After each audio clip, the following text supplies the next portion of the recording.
All right, let's talk about Chapter 5, Coaching for Continuous Improvement. This is part of the Leadership Excellence book, Proven Strategies for Elevating Employee Performance and Success. Let's take a look at the flow chart. This is where everything begins. We've set expectations. We've coached and trained your job skills. They're meeting standards. You've given earned praise, keyword earned, and now you're at the next step, coaching for continuous employee improvement. Okay, this is powerful because you're praising in the previous topic very, very specific behaviors to reinforce those behaviors. Now they're doing well and you want them to do better, and you've got ideas to help them out. Okay, so that's where we're at, coaching for continued improvement. You need to prioritize what matters. All right, this is all about growth. All right, organizations either grow or die. All right, and they grow through continuous improvement. They die because of lack of. The question I have for you is, how do you eat an elephant? You eat an elephant one bite at a time. How do you improve your organization as a whole? One bite at a time, small improvements every day, working with individual employees, seeing that they're doing well, finding ways to work smarter, finding ways to do the same thing, but take less time doing it. Make it easier on the employee, easier on their body from an ergonomic standpoint, and so on. All right. The bottom line is this: either as an organization and as a leader, you are either ripe and rotting or green and growing. And I think I'd rather be green and growing. Okay. I want to caution you on this topic, though, because I've seen this happen when people show me their "what will you say for" scripts. They're correcting somebody. Let me give you a classic example. I just had recently a person wrote about helping a person continuously improve, and he said, "I want to work with so-and-so about not putting pallets by the fire exit." Wait a minute. I didn't hear about continuous improvement in there. All right, I don't know if you heard it, but I know what I heard. I heard corrective action.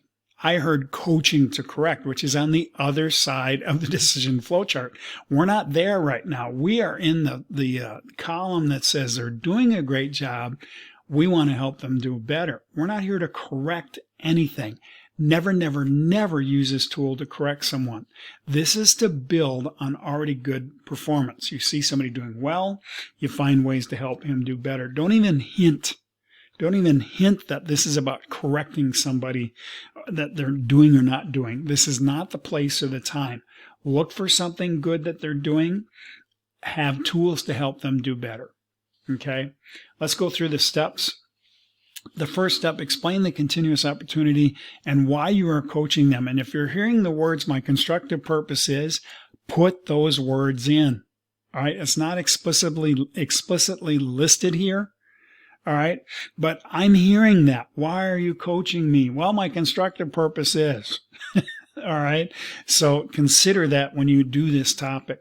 Explain what you've observed that's meeting or exceeding performance expectations. Give specific improvement suggestions, and they have to be specific. You may have to go to other operators, other employees.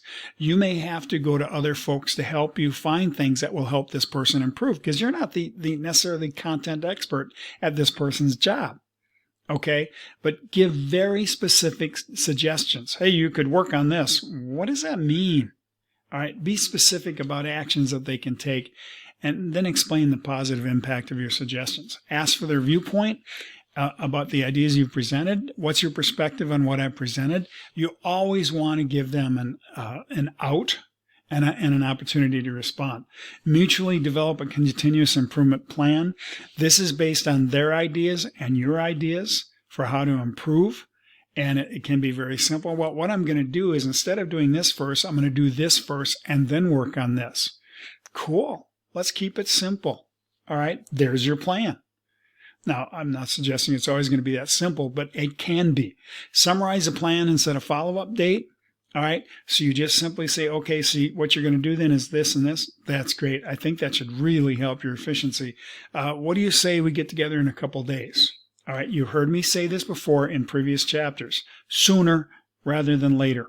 All right, don't wait 2 weeks. Don't even wait 24 hours in some instances. All right, in this one, I think you can wait a little bit longer because it's somebody's doing well and you're giving them a chance to get their sea legs going and get it figured out and make those changes. All right. But sooner is always better than later. Finally, show appreciation for past performance and express your support. And again, Joe, you've been doing a great job. I think what we came up with on this is going to help you. I know it sounds simple, but goodness, what an opportunity for you to make some changes and save a little time and a little wear and tear on your body.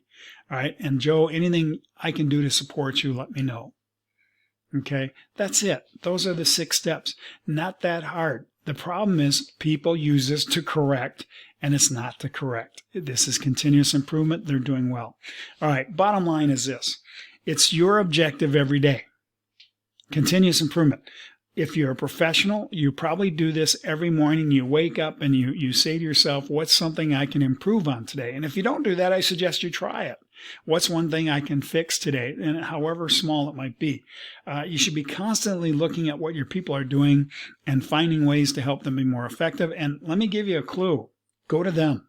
Go to them and get out on the floor and say, hey, what are some things that would help you out? What are some tools that would make your job easier? Ask them. It's called MBWA. It's an old term from the 80s. Boy, that's old. Managing by walking around or wandering around. All right. And there's power in that. And that's a topic for another day. But find out from them ways that they can improve. Finally, coaching for continuous improvement is the exact tool for making improvements in your organization. Small bites, one at a time. With that, thanks for watching. Hager out. Thank you.